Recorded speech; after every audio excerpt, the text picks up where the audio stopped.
Good afternoon, and welcome to a short episode of Que-stead-Que. What you gonna do? I don't know, but something's gonna grow. Bang! Okay, that's why I'm on today. I said, well, let me show them this. I went through that, y'all know I bought that 50-pound bag of potatoes. I have since given quite a few away, and I filled up both of my potato bins.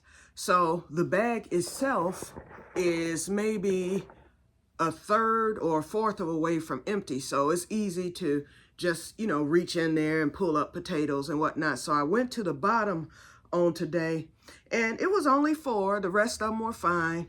I found 4 potatoes with eyes. This one right here. This one is forming an eye.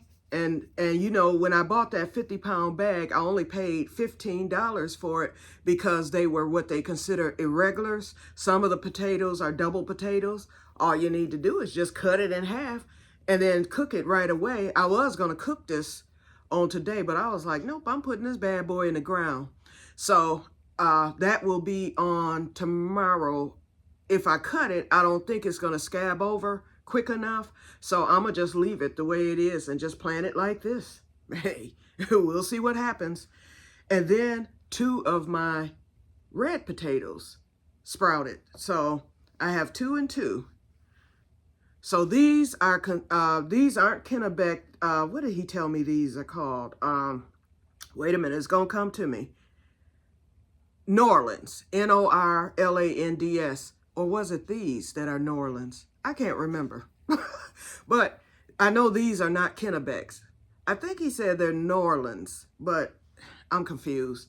But anyway, it doesn't matter. I'm going to have some, and this will be my first time planting the red potatoes this year. Oh, these are Norlands, and these are Pontiac Reds, he said. They're called Pontiac Reds.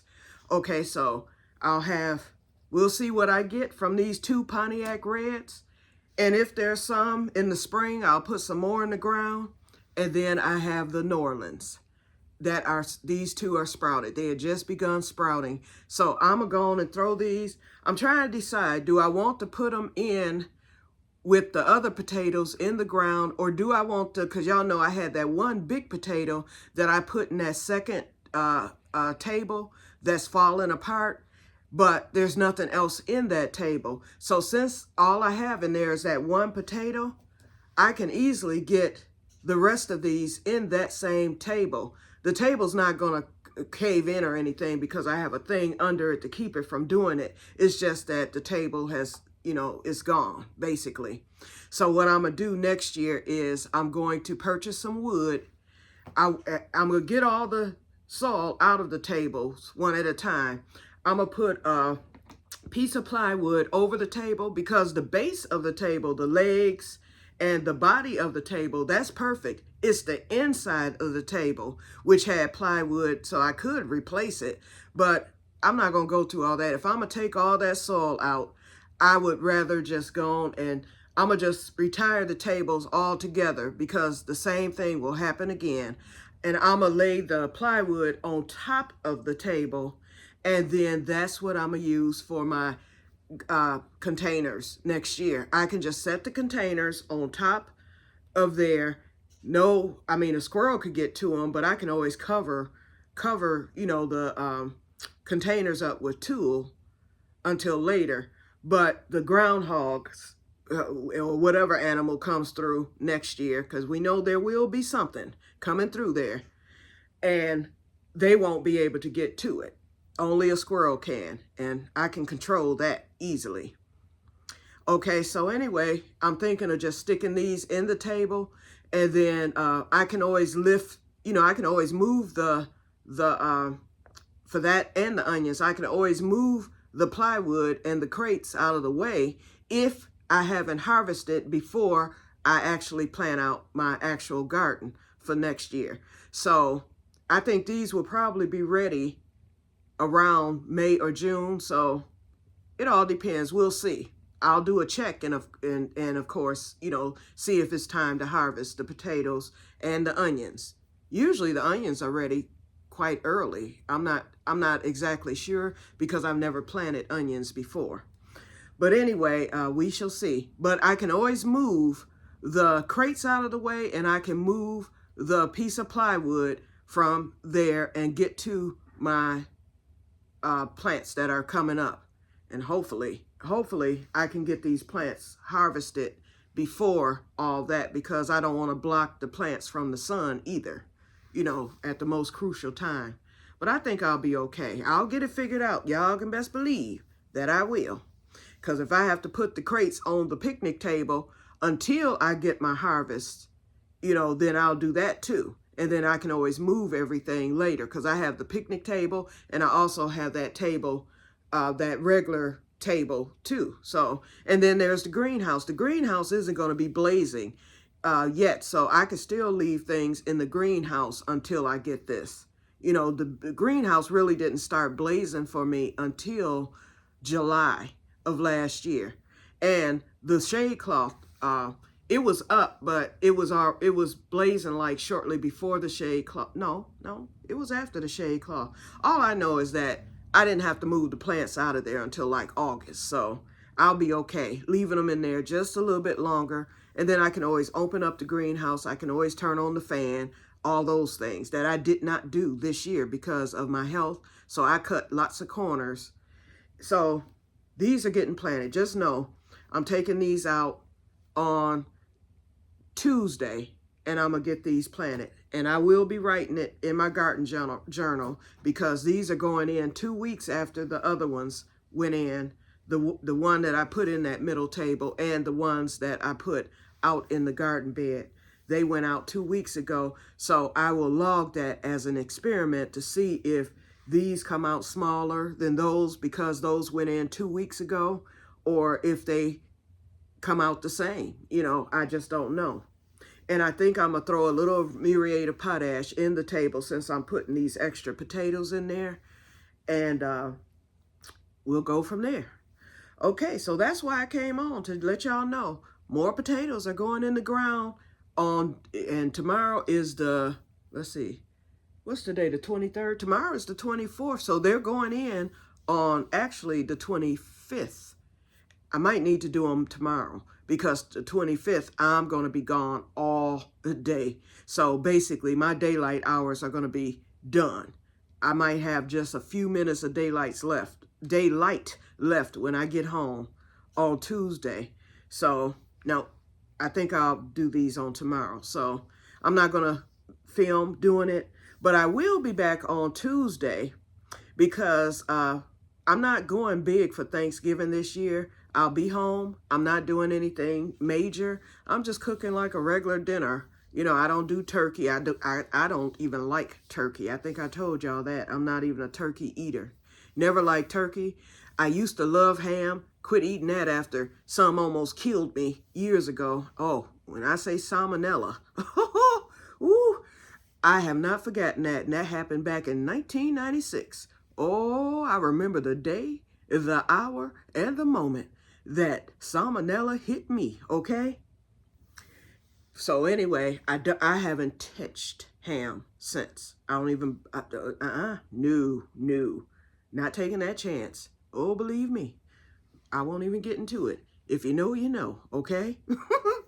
Okay, so anyway, so since I don't do the traditional holiday stuff, what I'm going to do, I have a slab of ribs in the freezer that I meant to cook Labor Day weekend and didn't. I just wasn't feeling up to it.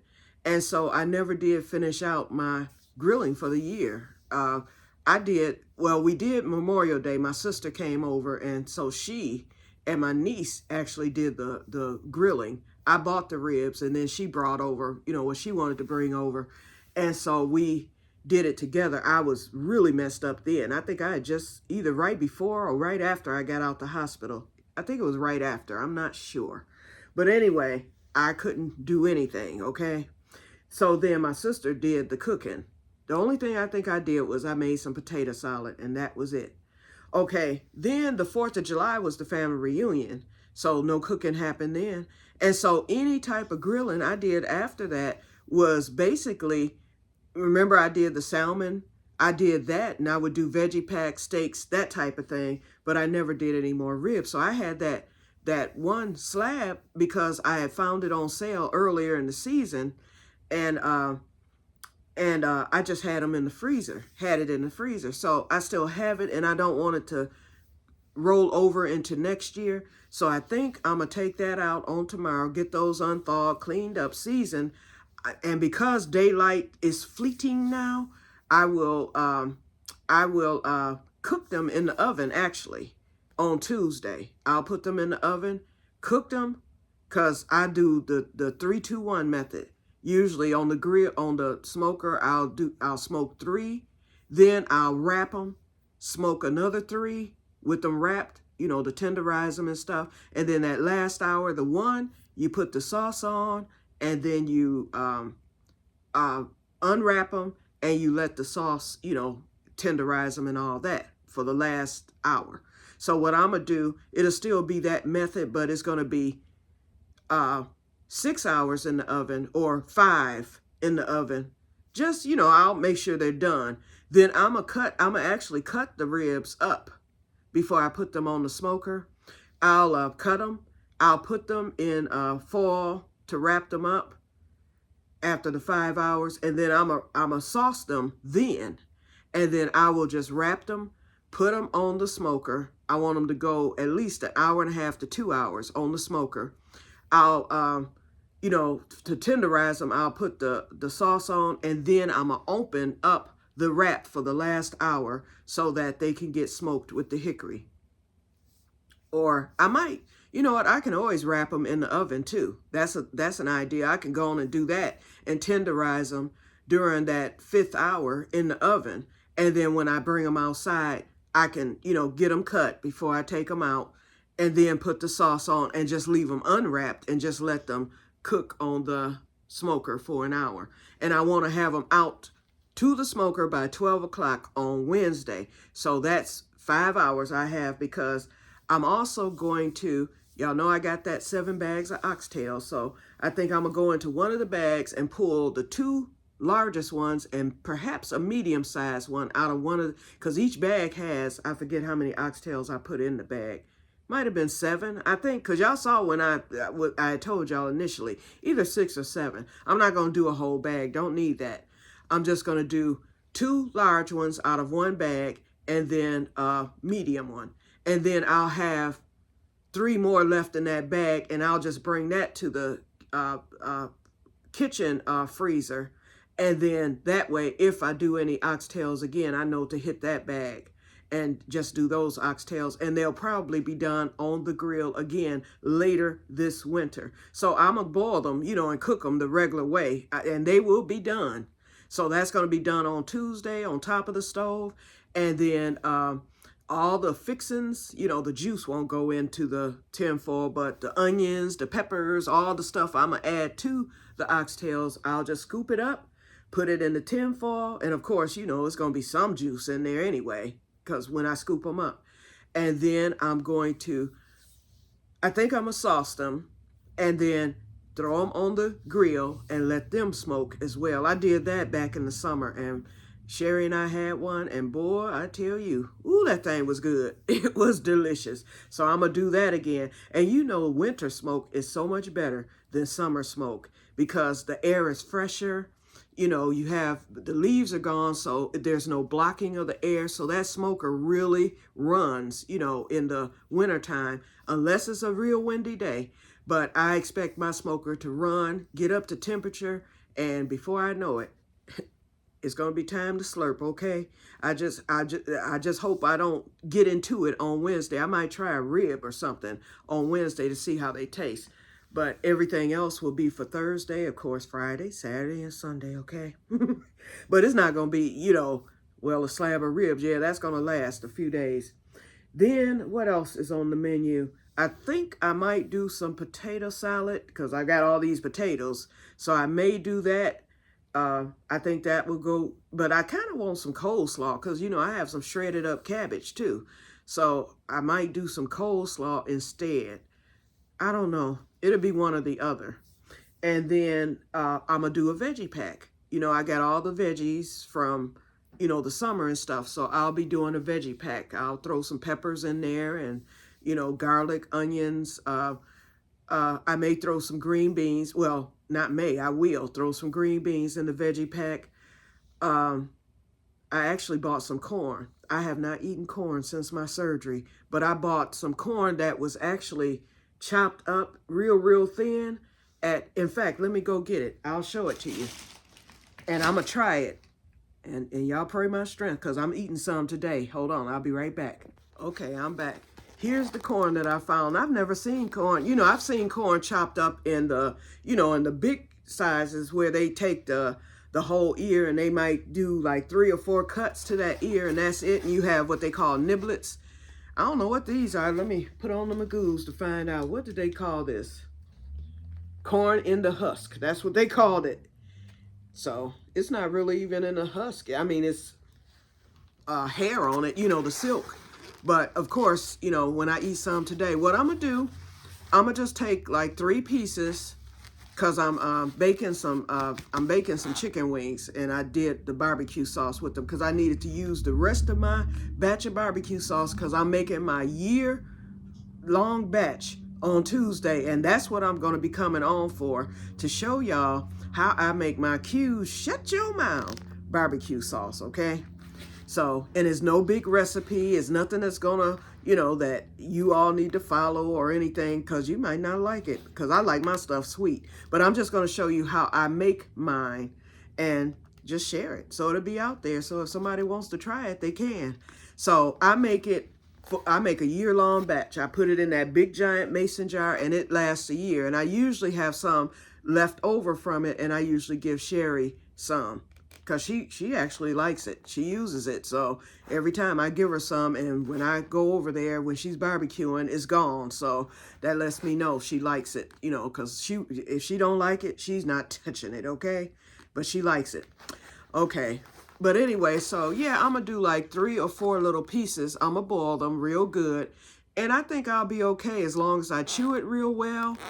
And if, you know, I've just never tried corn. We were told don't eat that, nuts, and a lot of other things we've been told not to eat. I can eat anything. The only thing that has revolted and revenged on me was some pistachios, and y'all have heard that story 1,000 times.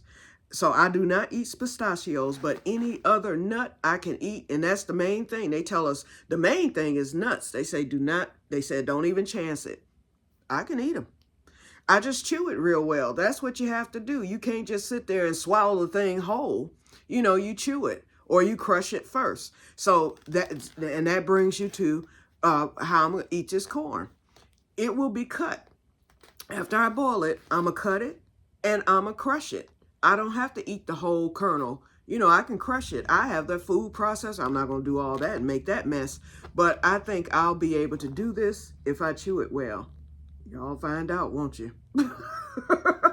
And the NG tube is too scary for me to even risk it. So no, I'm going to be careful with this corn. But oh Lord, I love corn. And I haven't eaten it in 4 years. Actually, before then, I couldn't eat corn before my surgery. Okay? Because with Crohn's and UC, oh no. Now that was when I couldn't eat that and nuts. I couldn't eat most things then. I had to eat everything pretty much soft before the surgery. So I'm going to try this corn, okay? If something happened, I'll be transparent and tell you, okay? I won't be doing that again. But if you see me getting this corn prepped for Wednesday, then you will know, oh yeah, it worked. So, because you know, your vegetable choices aren't that many during the winter. So I got to do something, you know, to try to stay healthy. Okay, I feel as if I'm rambling. And how long have I been on here? 19 minutes. Okay, we're right on target because I can never stay under 20. So I'm going to get off of here. But yeah, look for me Tuesday. I still have not forgot about the marjoram, you guys. I think I mentioned that, so I won't mention it again. You just know that video is coming up soon. The marjoram extract. I'll probably just end up doing it when I do my vanilla extract. So when I come on Tuesday, I will be on to do the shut your mouth barbecue sauce. You'll see the process and how I do it, and that'll be it. And I will be trying out my new toy, the mason jar sealer or whatever. Okay, I will talk to you guys later, and may God bless you all. Have a wonderful, wonderful Sunday. See you in the next one. Bye-bye.